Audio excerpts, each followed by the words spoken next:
Your kindness is being weaponized against you. The people you help most are destroying you from the inside out. If you've ever felt exhausted from helping others, invisible despite doing everything right, or angry at yourself for saying yes when you meant no, this will change everything. Because your kindness isn't a virtue anymore, it's a prison you built yourself. Imagine puppet strings attached to your chest. Every time someone says, "I need you," they pull. You dance. They control. And here's what nobody tells you. The people pulling those strings don't even realize they're doing it. You train them. You are the person everyone calls when they need something, the friend who drops everything, the family member who never says no. At first, it feels good. You're needed, valued, but then something shifts.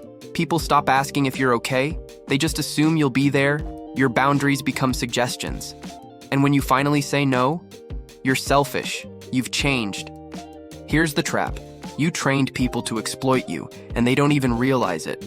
This is pathological altruism, when your kindness becomes so excessive that it harms you and enables dysfunction in others. The Stoics had a term for this: misplaced virtue. Marcus Aurelius warned that kindness without wisdom becomes self-destruction. You're not being virtuous, you're being exploited. But why did you become this way? Most excessively kind people share 3 childhood experiences. Number 1, conditional love. You're 8 years old. Mom only smiles when your room is perfect. Dad only hugs you when you bring home A's. You learn fast, love isn't free. You have to earn it every single day. Your worth becomes tied to your usefulness, and that programming never stopped. Number 2, emotional parentification. You're 10, sitting on the stairs while your parents fight downstairs. You become the peacemaker, the mood reader, the emotional caretaker.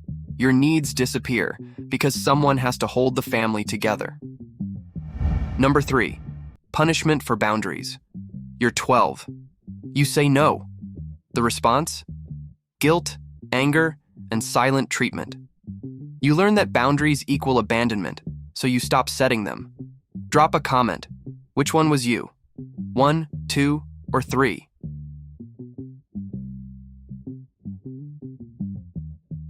So you built a survival strategy. Be so indispensable that people will never leave you. But this strategy attracts exactly the wrong people. The users, the manipulators, the emotional vampires who smell your fear of rejection like blood in the water. Let's get brutally honest about what your excessive kindness is actually doing. Number 1, you attract predators. Toxic people have radar for kind people. Narcissists love you because you'll tolerate their abuse and call it patience. Manipulators love you because you'll rationalize their exploitation. Energy vampires love you because you'll drain yourself trying to fix them. Your kindness isn't attracting good people, it's attracting people who need victims. Number 2, you build poison called resentment. Every time you say yes when you mean no, you are lying. That lie creates resentment. You start hating the people you help. You keep score of every favor, every sacrifice. But you can't express your anger because that would make you not nice. So it turns inward. Depression, anxiety, even physical illness. And here's the part nobody says out loud. Resentment doesn't just poison your relationships. It poisons how you see yourself. Number 3, you enable dysfunction. Your excessive kindness prevents people from growing. When you constantly rescue people from consequences, you rob them of lessons. When you do for others what they should do for themselves, you create dependency. Your kindness isn't helping, it's handicapping. Comment which one hit the hardest. I'm reading everyone. Now let me show you exactly how this plays out in real life. Let me tell you about Sarah. She spent 3 years helping her best friend, Jessica, covered rent twice, provided emotional support through 2 breakups, gave her career advice that got Jessica promoted, drove her to the airport at 4 in the morning multiple times. Then Sarah's mom got sick. Sarah needed help, maybe someone to bring her dinner, maybe a little emotional support. Jessica ghosted. I'm really busy right now, you understand? Here's what Sarah missed. Jessica never asked, "How are you?" She only asked, "Can you help me?" Their entire friendship was transactional, but only Sarah was paying. The moment Sarah stopped being useful, Jessica disappeared. That's not friendship, that's exploitation with a smile.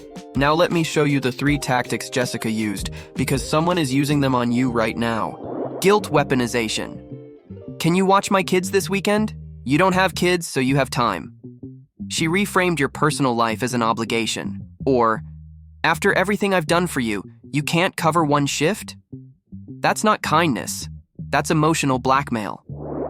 Crisis manufacturing. They text at 11 at night. I really need you. You're the only one I can count on. There's always a crisis, always a fire, always a last-minute emergency. Real emergencies are rare. Manufactured ones are constant. The slow escalation. First, can you cover my shift this once? Then, can you cover again? You're so good at it. Eventually, why can't you cover? You always do. They build a pattern where saying no feels like breaking a contract you never signed. Here's the truth. Toxic people don't want your kindness. They want your submission. But here's what changes everything. You don't have to become cold. You just need to understand the difference between authentic kindness and fear-based people-pleasing. Here's your new playbook.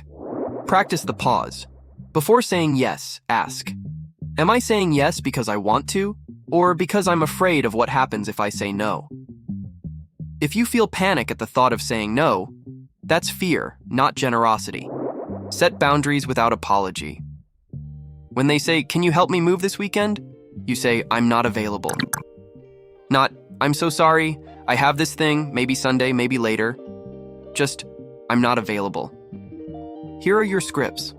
When they guilt you, after everything I've done for you, you say, I appreciate what you've done, and I'm still not available. When they manufacture crisis, but I really need you, you say, I understand this is important to you. I can't help this time. When they escalate, you've changed. You're not the person I thought you were. You say, you're right. I'm setting boundaries now. Let people be disappointed. Their disappointment is not your emergency. Their poor planning is not your crisis. And here's your warning. When you first set boundaries, they will push harder. They will guilt you. They will say you've changed. This is called an extinction burst. It gets worse before it gets better. Stand firm. The people who truly love you will adjust. The people who don't, they never loved you. They loved what you did for them. You are not responsible for managing everyone else's emotions or solving everyone else's problems. Your worth is not measured by your usefulness. Remember those puppet strings from the beginning? Cut them. The people who get mad at your boundaries are the people who benefited from you having none. Let them be mad. Subscribe for daily dark psychology insights. Choose yourself. You've earned it.